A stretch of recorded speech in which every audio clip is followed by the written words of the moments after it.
I never thought I'd start my new year by exposing a lie, but there I was, clutching an envelope filled with bank statements at my in-laws' annual party. The Matthews family always made a big show of their New Year's Eve gathering: crystal champagne flutes, expensive decorations, and enough food to feed half the neighborhood. But this year, something felt different. My husband, James, and I had arrived early to help set up. His mother, Diana, was directing the preparations like a military operation, barely acknowledging my presence as she fussed over the elaborate appetizer display. After 5 years of marriage, I was used to her cold shoulder, but tonight she seemed unusually smug. "James, darling," she called out, ignoring me completely. "Park the Mercedes around back. We don't want it blocking the driveway when guests arrive." She emphasized Mercedes like it was a personal victory. I frowned, thinking about the car payments that had been straining our budget for months. James caught my eye and quickly looked away, something he always did when he was hiding something. That's when I first felt the knot form in my stomach. The guests started arriving at 8, filling the massive colonial house with chatter and laughter. Deanna's social circle consisted mostly of country club members and her charity board friends, people who measured worth in designer labels and square footage. I stood in the corner, nursing a glass of champagne, watching Diana work the room.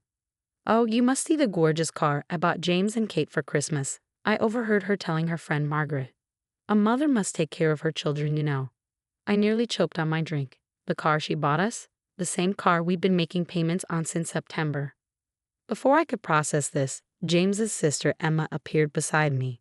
"That was so generous of Mom, wasn't it?" "The car?" She smiled, but there was something knowing in her expression. "Though I'm surprised she went with silver. Mom usually insists on black for luxury cars." My head was spinning. I excused myself and went to the home office, where I kept my emergency folder in my purse. I always carried important documents to family gatherings. 5 years of Diana's manipulations had taught me to be prepared. The bank statements were clear: $800 monthly payments from our joint account to Mercedes-Benz Financial Services. Every payment made by us, not a single cent from Diana. I was still staring at the papers when James found me. "Hey, what are you doing in here?" "Mom's about to make her annual New Year's toast." "James," I said carefully, "did your mother tell you she bought our car?" He shifted uncomfortably. "Well, she said she wanted to help with it." "Help how?"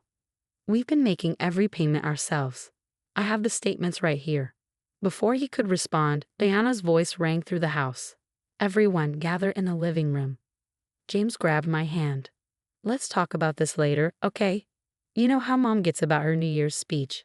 I allowed him to lead me to the living room, but I brought my folder.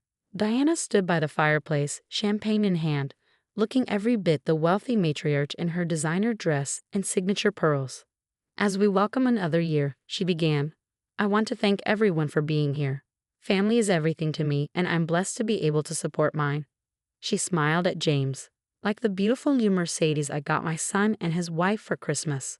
The room erupted in murmurs of approval. James squeezed my hand harder, silently begging me to stay quiet. "Would you like to say something, son?" Diana prompted, basking in the admiration of her guests. James stood, pulling me up with him. "Yes, actually," he smiled nervously. "I want to thank Mom for the car. It's really something." That's when something in me snapped. 5 years of swallowing Diana's lies, of watching her manipulate James, of being treated like an outsider. It all boiled over. "What car, James?" I asked, my voice carrying across the suddenly silent room. Diana's perfectly maintained smile faltered. "Kate dear, the Mercedes you've been driving. No need to be modest." I opened my folder slowly, deliberately. "You mean the car we've been making $800 monthly payments on since September? That car." The room grew so quiet you could hear the antique grandfather clock ticking in the hall. Diana's face flushed red, then pale. "I have all the statements right here," I continued, my voice steady despite my racing heart. "Every payment made from our account. So I'm curious, Diana, where exactly did the money you're claiming to have spent on our car actually go?" James stared at his mother, realization dawning on his face. "Mom? What's going on?" Deanna's champagne glass trembled slightly. "This is hardly the time or place for such discussions. We're celebrating the new year." "No," James said, his voice stronger now. "I want to know. You told me you bought us that car. You said that's why you needed access to my trust fund last fall. And there it was, the real bombshell. I watched Diana's perfect facade crack as her son finally started asking the right questions. This wasn't just about a car anymore. This was about years of financial manipulation, and I had a feeling we were just scratching the surface. The grandfather clock struck 11, marking an hour until the new year. But for the Matthews family, everything had already changed. As I stood there holding our bank statements, I realized this was just the beginning of a very different kind of celebration, one where long-buried truths would finally come to light. The silence in the room was shattered by Diana's nervous laughter. "James, darling, you're misunderstanding everything. Perhaps we should discuss this privately." "No, Mom," James's voice was firm. "You made this public by announcing it to everyone. So let's be public about all of it." He turned to me. "Kate, what else is in that folder?" I hesitated for a moment, not because I was unsure, but because I knew what was coming would change everything. "I have statements from the trust fund account, the one your father set up before he passed." Diana's sister Caroline suddenly stood up. "I think we should give the family some privacy." But Diana, surprisingly, stopped her. "No, stay. Since my daughter-in-law wants to air our private matters, let's have it all out." Her voice had taken on a dangerous edge. "After all, I have nothing to hide." I pulled out another set of documents. September 15, $45,000 withdrawn from James's trust fund. Supposed to be for our Mercedes. September 16, $45,000 deposited into an account at First National Bank. I looked directly at Diana. "An account in your name only." James stepped closer to me, looking at the papers. "There's more, isn't there?" he asked quietly. I nodded. August, $30,000 withdrawn for home repairs. July, $25,000 for medical expenses. May, $50,000 for investment opportunities, all transferred to the same private account. The room erupted in whispers. Diana's perfect society friends were getting quite a show, and I could see their phones itching to spread this gossip through their elite circles. "I can explain everything," Diana said, but her voice had lost its usual authority. "The market has been volatile, and I was protecting our family's interests by gambling it away at Riverside Casino." I asked softly. The champagne glass finally slipped from Diana's hand, shattering on the marble floor. James's sister Emma gasped. "How dare you?" Diana's voice shook. "You've been investigating me?" "No," I replied.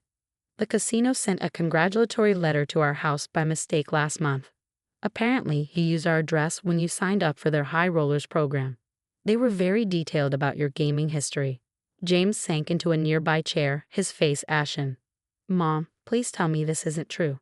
Diana's carefully constructed world was crumbling, and she did what cornered people often do. She attacked.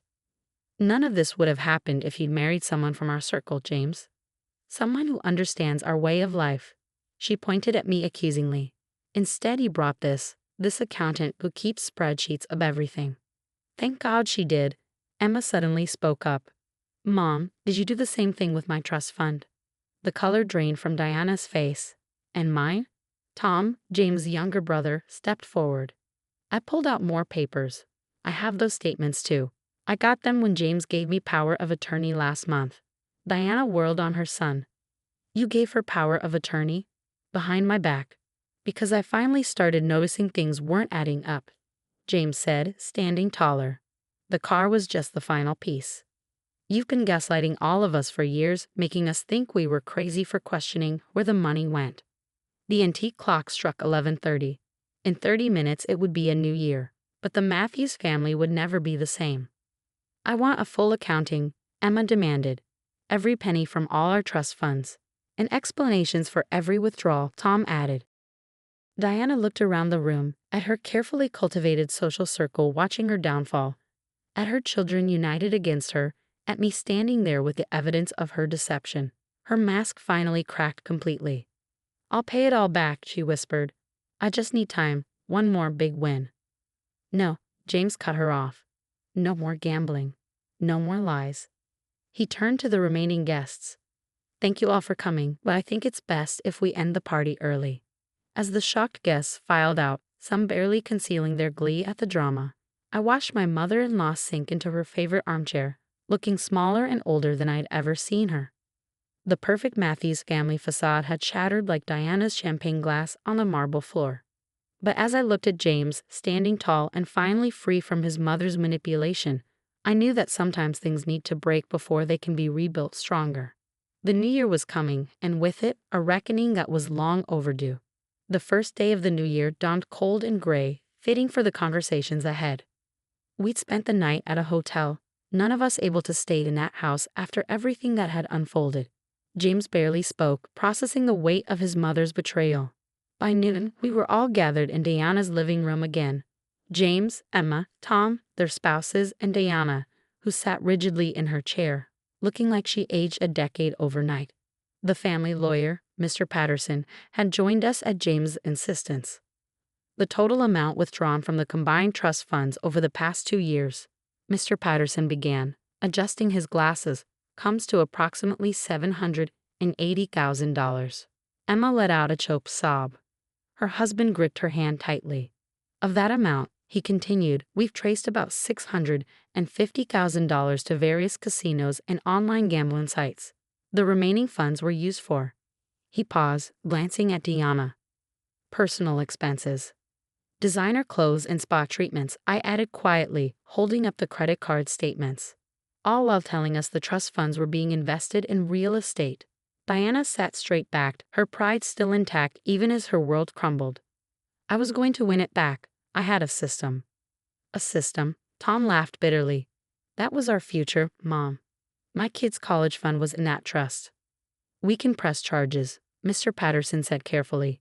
The power of attorney was violated, and there's clear evidence of fraud. The room fell silent. Despite everything, we all knew what criminal charges would mean. The final destruction of the Matthews family name that Diana had worked so hard to protect. James stood up slowly. No charges. Everyone started to protest, but he held up his hand. But there will be conditions.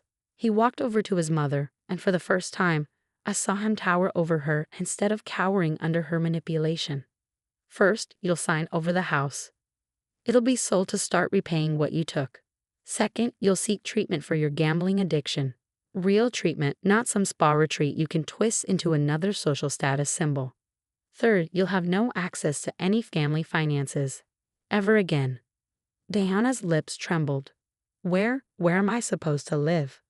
The lake house, Emma said firmly. It's small, remote, and most importantly, far from any casinos. And your social circle, I added.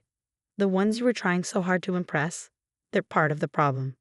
Diana looked around the room, at the children she'd manipulated and betrayed, perhaps truly seeing them for the first time. I never meant. I just wanted. To keep up appearances, James finished. But look what it cost us, Mom. Not just the money, but the trust, the relationship we could have had. Tears finally broke through Diana's perfect makeup. I'll sign whatever you want, she whispered. Mr. Patterson produced the papers, and within an hour, the great Matthews estate had a for sale sign on its lawn. Diana's hands shook as she signed away her power of attorney, her access to accounts, her carefully constructed world. As we helped her pack for the lake house, I found the Mercedes papers in her study, the real ones, showing our payments, not her fictional gift. James took them from me, staring at the evidence of one of his mother's smaller lies. You knew, he said softly. You knew something was wrong all along. I nodded. But you needed to see it for yourself. Some truths have to be discovered, not told. Later that evening, as Diana's car disappeared down the driveway toward her new, simpler life, James turned to me. Thank you, he said, for keeping those records, for being strong enough to speak up, he gestured at the house, ending the cycle. I took his hand, remembering the frightened woman I used to be, the one who would shrink under Diana's criticism. Sometimes love means standing up to family, not just standing by them. Emma and Tom joined us on the porch, watching the sunset on this first day of the year. The magnificent house behind us would soon belong to someone else. But maybe that was fitting. The Matthews family didn't need grand facades anymore. Happy New Year, Tom said quietly, and we all smiled at the irony. It wasn't the new beginning Diana had planned, but it was the one we all needed. Sometimes the greatest gifts come disguised as losses, and the strongest families are built from the ashes of broken illusions. As we locked up the house one last time, I thought about the Mercedes in our driveway, the car that had started this whole revelation. Maybe we keep it after all.